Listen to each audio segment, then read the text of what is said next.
Good evening, everyone. Tonight we dive into another chapter of The Neverending Story by Michael Ende. This chapter has a mind-bending twist that makes the never-ending story truly never-ending. So, snuggle up, close your eyes, and let the magic of Fantastica and Bastian's discovery carry you into a restful slumber. Enjoy. Long thundering avalanches descended from the heights. Snowstorms raged between towering ice-coated summits, dipped into hollows and ravines, and swept howling onward over the great white expanse of the glaciers. Such weather was not at all unusual for this part of the country, for the Mountain of Destiny. That was, its name, was the highest in all Fantastica, and its peaks literally jutted into the heights of heaven. Not even the most intrepid mountain climbers ventured into these fields of everlasting ice. It had been so very, very long since anyone had succeeded in climbing this mountain that the feat had been forgotten. For one of Fantastica's many strange laws decreed that no one could climb the Mountain of Destiny until the last successful climber had been utterly forgotten. Thus, anyone who managed to climb it would always be the first. No living creature could survive in that icy waste, except for a handful of gigantic ice glumps, who could barely be called living creatures, for they moved so slowly that they needed years for a single step and whole centuries for a short walk, which meant, of course, that they could only associate with their own kind and knew nothing at all about the rest of Fantastica. They thought of themselves as the only living creatures in the universe. Consequently, they were puzzled to the point of consternation when they saw a tiny speck twining its way upward over perilous crags and razor-sharp ridges, then vanishing into deep chasms and crevasses, only to reappear higher up. That speck was the Childlike Empress's glass litter, still carried by 4 of her invisible powers. It was barely visible, for the glass it was made of looked very much like ice, and the Childlike Empress's white gown and white hair could hardly be distinguished from the snow round about. She had traveled many days and nights. The 4 powers had carried her through blinding rain and scorching sun, through darkness and moonlight, onward and onward, just as she had ordered, no matter where. She was prepared for a long journey and all manner of hardship, since she knew that the old man of Wandering Mountain could be everywhere or nowhere. Still, the 4 invisible powers were not guided entirely by chance in their choice of an itinerary. As often as not, the Nothing, which had already swallowed up whole regions, left only a single path open. Sometimes the possibilities narrowed down to a bridge, a tunnel, or a gateway, and sometimes they were forced to carry the litter with the deathly ill Empress over the waves of the sea. These carriers saw no difference between liquid and solid. Tireless and persevering, they had finally reached the frozen heights of the Mountain of Destiny, and they would go on climbing until the Childlike Empress gave them another order. But she lay still on her cushions. Her eyes were closed, and she said nothing. The last words she had spoken were the "no matter where" she had said on leaving the ivory tower. The litter was moving through a deep ravine, so narrow that there was barely room for it to pass. The snow was several feet deep, but the invisible carriers did not sink in or even leave footprints. It was very dark at the bottom of this ravine, which admitted only a narrow strip of daylight. The path was on a steady incline, and the higher the litter climbed, the nearer the daylight seemed. And then, suddenly, the walls leveled off, opening up a view of a vast white expanse. This was the summit, for the mountain of destiny culminated not, like most other mountains, in a single peak, but in this high plateau, which was as large as a whole country. But then, surprisingly enough, a smaller, odd-looking mountain arose in the midst of the plateau. It was rather tall and narrow, something like the ivory tower, but glittering blue. It consisted of innumerable, strangely shaped stone teeth, which jutted into the sky like great inverted icicles, and about halfway up the mountain, 3 such teeth supported an egg the size of a house. Behind the egg, large blue columns resembling the pipes of an enormous organ rose in a semicircle. The great egg had a circular opening, which might have been a door or a window, and in that opening a face appeared. The face was looking straight at the litter. The childlike Empress opened her eyes. "Stop," she said softly. The invisible powers stopped. The childlike Empress sat up. "It's the old man of Wandering Mountain," she said. "I must go the last stretch of the way alone. Whatever may happen, wait here for me." The face in the circular opening vanished. The childlike Empress stepped out of the litter and started across the great snowfield. It was hard going, for she was barefooted, and there was an icy crust on the snow. At every step she broke through, and the ice cut her tender feet. The wind tugged at her white hair and her gown. At last she came to the blue mountain and stood facing the smooth stone teeth. The dark circular opening disgorged a long ladder, much longer than there could possibly have been room for in the egg. It soon extended to the foot of the blue mountain, and when the childlike Empress took hold of it, she saw that it consisted of letters, which were fastened together. Each rung of the ladder was a line. The childlike Empress started climbing, and as she climbed from rung to rung, she read the words, turn back and go away, for come what will and come what may, never in any time or place must you and I meet face to face. To you alone, O childlike one, the way is barred. To you alone. Turn back,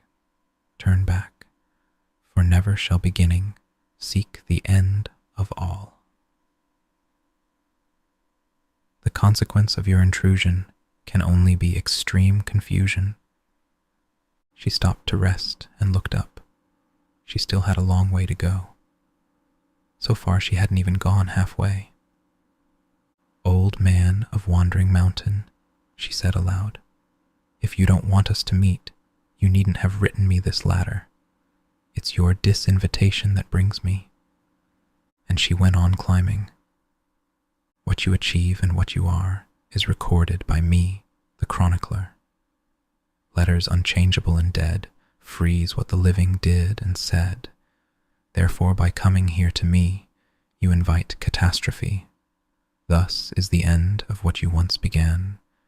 You will never be old, and I, old man, was never young. What you awaken, I lay to rest. Be not mistaken. It is forbidden that life should see itself in dead eternity. Again, she had to stop to catch her breath. By then, the childlike Empress was high up, and the ladder was swaying like a branch in the snowstorm. Clinging to the icy letters that formed the rungs of the ladder, she climbed the rest of the way. But if you still refuse to heed the warning of the ladder's screed, if you are still prepared to do what in time and space is forbidden you, I won't attempt to hold you back. Then welcome to the old man's shack. When the childlike Empress had those last rungs behind her, she sighed and looked down. Her wide white gown was in tatters, for it had caught on every bend and crossbar of the message ladder. Oh well, she had known all along that letters were hostile to her. She felt the same way about them. From the ladder she stepped through the circular opening in the egg. Instantly it closed behind her, and she stood motionless in the darkness, waiting to see what would happen next. Nothing at all happened for quite some time. At length she said softly, "Here I am." Her voice echoed as in a large empty room, or was it another, much deeper voice that had answered her in the same words? Little by little, she made out a faint reddish glow in the darkness. It came from an open book, which hovered in midair at the center of the egg-shaped room. It was tilted in such a way that she could see the binding, which was of copper-colored silk, and on the binding, as on the gem, which the childlike empress wore around her neck, she saw an oval formed by two snakes biting each other's tail. Inside this oval was printed the title, The Neverending Story. Bastian's thoughts were in a whirl. This was the very same book that he was reading. He looked again. Yes, no doubt about it. It was the book he had in his hand. How could this book exist inside itself? The childlike empress had come closer. On the other side of the hovering book, she now saw a man's face. It was bathed in a bluish light. The light came from the print of the book, which was bluish-green. The man's face was as deeply furrowed as if it had been carved in the bark of an ancient tree. His beard was long and white, and his eyes were so deep in their sockets that she could not see them. He was wearing a dark monk's robe with a hood, and in his hand he was holding a stylus, with which he was writing in the book. He did not look up. The childlike empress stood watching him in silence. He was not really writing. His stylus glided slowly over the empty page, and the letters and words appeared as though of their own accord. The childlike empress read what was being written, and it was exactly what was happening at that same moment. The childlike empress read what was being written. "You write down everything that happens," she said. "Everything that I write down happens," was the answer, spoken in the deep, dark voice that had come to her like an echo of her own voice. Strange to say, the old man of Wandering Mountain had not opened his mouth. He had written her words and his, and she had heard them as though merely remembering that he had just spoken. "Are you and I and all Fantastica?" she asked. "Are we all recorded in this book?" He wrote, and at the same time she heard his answer. "No, you've got it wrong. This book is all Fantastica, and you and I." "But where is this book?" And he wrote the answer, "In the book."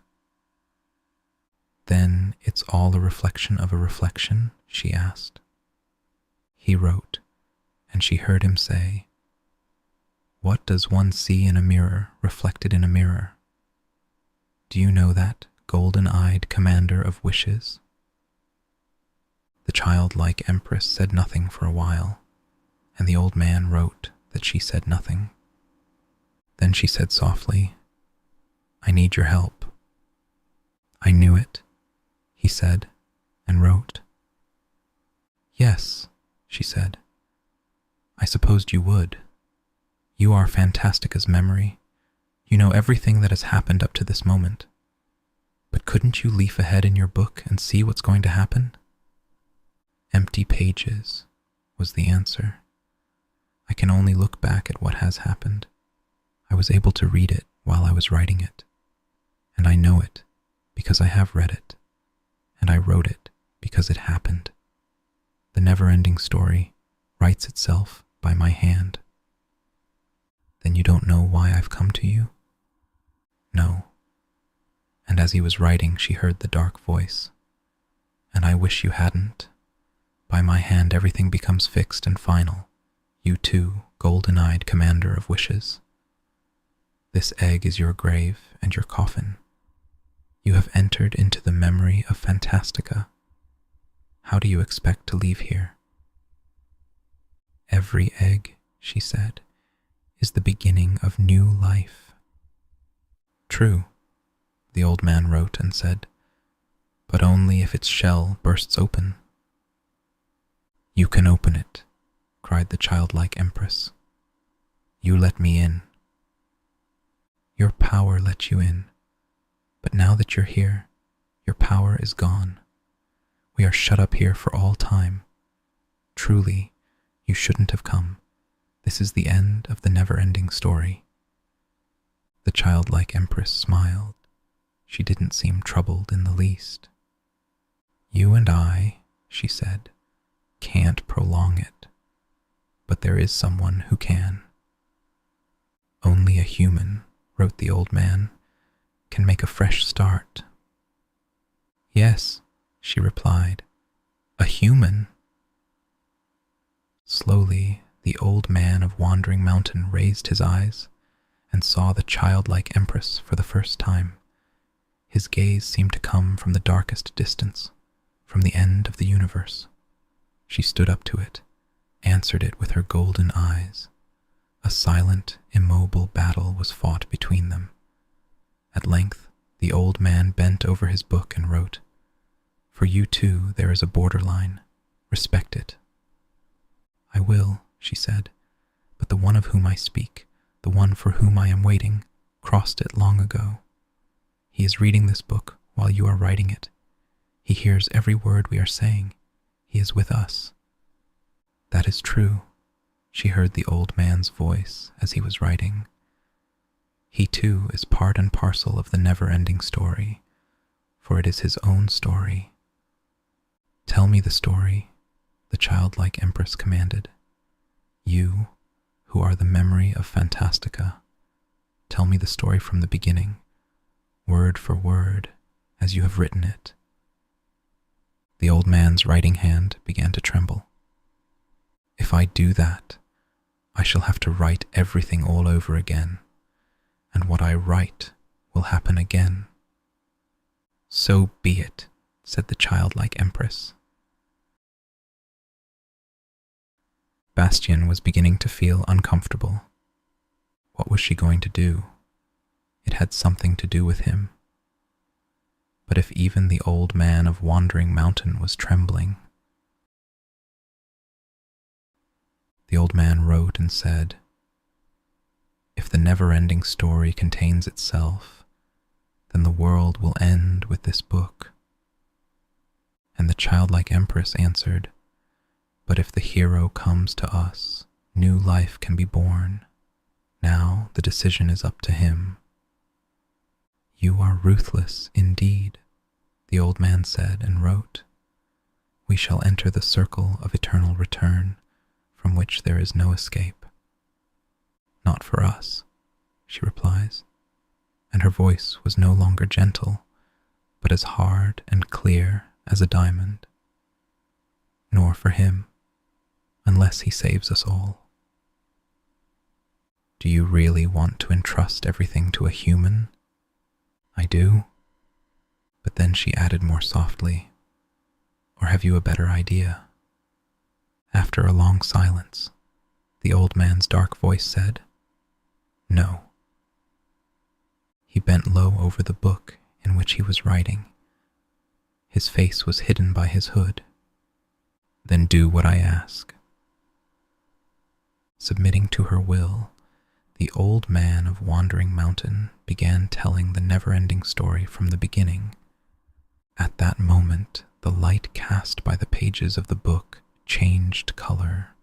It became reddish like the letters that now formed under the old man's stylus. His monk's habit and the hood also took on the color of copper, and as he wrote, his deep, dark voice resounded. Bastian, too, heard it quite clearly, yet he did not understand the first words the old man said. They sounded like Scoob, Dlo, Rednerok, Darnok, Iraq. Strange, Bastian thought. Why is the old man suddenly talking a foreign language? Or was it some sort of magic spell? The old man's voice went on, and Bastian couldn't help listening.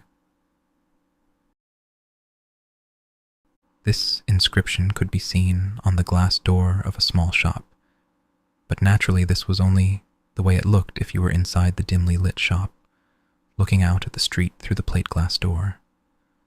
Outside, it was a gray, cold, rainy November morning.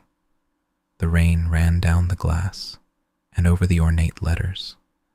Through the glass, there was nothing to be seen but the rain-splotched wall across the street. Bastian was rather disappointed. I don't know that story, he thought. That's not in the book I've been reading. Oh well, it only goes to show that I've been mistaken the whole time. I really thought the old man would start telling the Neverending story from the beginning. Suddenly the door was opened so violently that a little cluster of brass bells tinkled wildly, taking quite some time to calm down. The cause of this hubbub was a fat little boy of 10 or 12. His wet, dark brown hair hung down over his face. His coat was soaked and dripping, and he was carrying a school satchel slung over his shoulder. He was rather pale and out of breath, but despite the hurry he had been in a moment before, he was standing in the open doorway as though rooted to the spot. As Bastian read this and listened to the deep, dark voice of the old man of Wandering Mountain, a roaring started up in his ears, and he saw spots before his eyes. Why? This was all about him. And it was the never-ending story. He, Bastian, was a character in the book, which until now he had thought he was reading, and heaven only knew who else might be reading it at the exact same time, also supposing himself to be just a reader. And now Bastian was afraid. He felt unable to breathe, as though shut up in an invisible prison. He didn't want to read anymore. He wanted to stop. But the deep, dark voice of the old man of Wandering Mountain went on, and there was nothing Bastian could do about it. He held his hands over his ears, but it was no use, because the voice came from inside him. He tried desperately to tell himself, though he knew it wasn't true, that the resemblance to his own story was some crazy accident. But the deep, dark voice went on, and ever so clearly he heard it saying, "Where are your manners? If you had any, you'd have introduced yourself." "My name is Bastian," said the boy, "Bastian Balthazar Bucks." In that moment, Bastian made a profound discovery. You wish for something, you've wanted it for years, and you're sure you want it, as long as you know you can't have it. But if all at once it looks as though your wish might come true, you suddenly find yourself wishing you had never wished for any such thing. That is exactly how it was with Bastian. Now that he was in danger of getting his wish, he would have liked best to run away. But since you can't run away unless you have some idea where you're at, Bastian did something perfectly absurd. He turned over on his back like a beetle and played dead. He made himself as small as possible and pretended he wasn't there. The old man of Wandering Mountain went on telling and writing the story of how Bastian had stolen the book, how he had fled to the schoolhouse attic and begun to read. And then Atreu's quest began all over again. He spoke with Morla, the aged one, and found Falkor in Igrammel's net beside the deep chasm, and heard Bastian's cry of fear. Once again he was cured by old Urgel and lectured by Engiwuk. He passed through the 3 magic gates, entered into Bastian's image, and spoke with Uyulala. And then came came the Wind Giants and Spook City and Gimok, followed by Atreu's rescue and the flight to the Ivory Tower. And in between, everything that Bastien had done, how he had lit the candles, how he had seen the childlike Empress, and how she had waited for him in vain. Once again she started on her way to find the old man of Wandering Mountain. Once again she climbed the ladder of letters and entered the egg. Once again the conversation between her and the old man was related word for word, and once again the old man of Wandering Mountain began to write and tell the never-ending story. At that point, the story began all over again, unchanged and unchangeable, and ended once again with the meeting between the childlike Empress and the old man of Wandering Mountain, who began once again to write and tell the never-ending story. And so it would go on forever and ever, for any change in the sequence of events was unthinkable. Only he, Bastien, could do anything about it, and he would have to do something, or else he too would be included in the circle. It seemed to him that this story had been repeated 1,000 times, as though there were no before and after, and everything had happened at once. Now he realized why the old man's hand trembled. The circle of eternal return was an end without an end. Bastien was unaware of the tears that were running down his cheeks. Close to fainting, he suddenly cried out, "Moonchild, I'm coming." In that moment, several things happened at once. The shell of the great egg was dashed to pieces by some overwhelming power. A rumbling of thunder was heard, and then the storm wind came roaring from afar. It blew from the pages of the book that Bastien was holding on his knees, and the pages began to flutter wildly. Bastien felt the wind in his hair and face. He could scarcely breathe. The candle flames in the 7-armed candelabrum danced, wavered, and lay flat. Then another, still more violent wind blew into the book, and the candles went out. The clock in the belfry struck 12.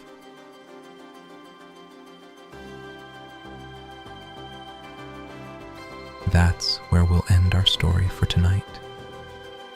Thank you for letting me join you on your way to sleep. If you liked our time together, there are many more stories in previous episodes to help you drift off. As we finish tonight's tale, I wish you a peaceful night and restful sleep. Good night. Until next time, rest well.